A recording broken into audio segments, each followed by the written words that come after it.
Hi friends, welcome to food at kitchen. Subscribe అవ్వండి more videos కోసం. Subscribe అయ్యేటప్పుడు bell icon మాత్రం click చేయండి, మర్చిపోకండి. హలో అండి, మరి ఈరోజు వీడియోలో అందరికీ ఎంతో ఇష్టమైన బ్రేక్ఫాస్ట్ రెసిపీ చేయబోతున్నానండి. అదేంటంటే రవ్వ దోశ. చాలా అంటే చాలా క్రిస్పీగా ఇంకా ఎంతో టేస్టీగా ఈ ఉప్మా రవ్వ దోశని ఎలా చేయాలో ఈ వీడియోలో చూసేద్దామండి. అంతేకాకుండా ఎప్పుడు చేసినా ఈ రవ్వ దోశ పర్ఫెక్ట్గా రావాలంటే కొన్ని టిప్స్ పాటిస్తే సరిపోతుంది. మరి ఆ టిప్స్ ఏంటో ఈ వీడియోలో చూసేద్దాం. Let us start. First mixing bowl తీసుకుని 1 కప్పు ఉప్మా రవ్వ తీసుకోవాలండి. 1 కప్పు బియ్యం పిండి వేసుకోవాలి. 1/2 కప్పు మైదా, 2 టీ స్పూన్ల జీలకర్ర, 1 టీ స్పూన్ మిరియాలు వేసుకోవాలి. 1 ఇంచు అల్లం తరుగు, 2 పచ్చిమిర్చి తరుగు, 1 ఉల్లిపాయ తరుగు వేసుకోవాలి.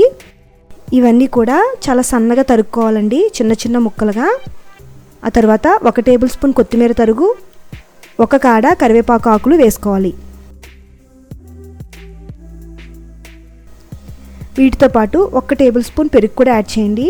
చాలా బాగుంటాయండి దోశలు, లైట్గా పుల్లగా చాలా టేస్టీగా వస్తాయి పెరుగు యాడ్ చేయడం వల్ల. అలాగే తగినంత సాల్ట్ వేసుకోవాలి.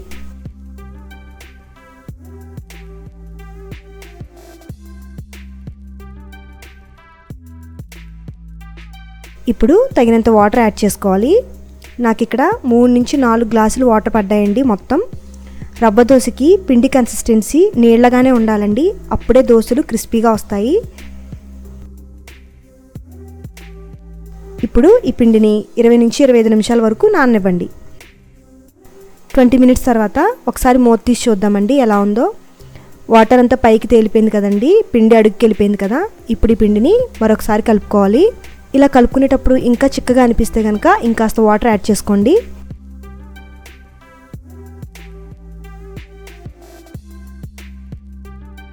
ఓకే, ఇప్పుడు స్టవ్ ఆన్ చేసి ప్యాన్ పెట్టుకుని ఈ ప్యాన్ని హీట్ చేయండి. ప్యాన్ బాగా హీట్ అవ్వాలండి. ప్యాన్ బాగా హీట్ అయిన తర్వాత మంటని లో ఫ్లేమ్లోకి టర్న్ చేసి పిండిని ఇలా ఒకసారి బాగా కలుపుతూ వెంటనే 2 నుంచి 3 గరిటెలు పిండిని ఇలా వేసుకోవాలి. ఇలా పైనుంచి వీడియోలో చూపించిన విధంగా వేసుకోవాలండి. మామూలు దోశలా కాకుండా ఇలా జల్లుకోవాలన్నమాట గరిటెని. అప్పుడు మనకి చిల్లు చిల్లులుగా వస్తాయి.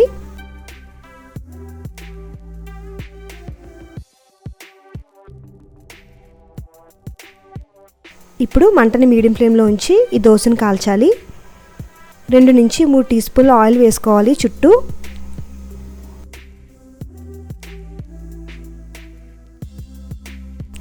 అంతేనండి, ఇలా దోశ బాగా కాలాక మనకి మధ్యలో గోల్డెన్ బ్రౌన్ కలర్లోకి వచ్చింది కదా, అప్పుడు తీసేయాలి. చూసారా ఎంత క్రిస్పీగా వచ్చాయో, అంతే టేస్టీగా ఉంటాయండి.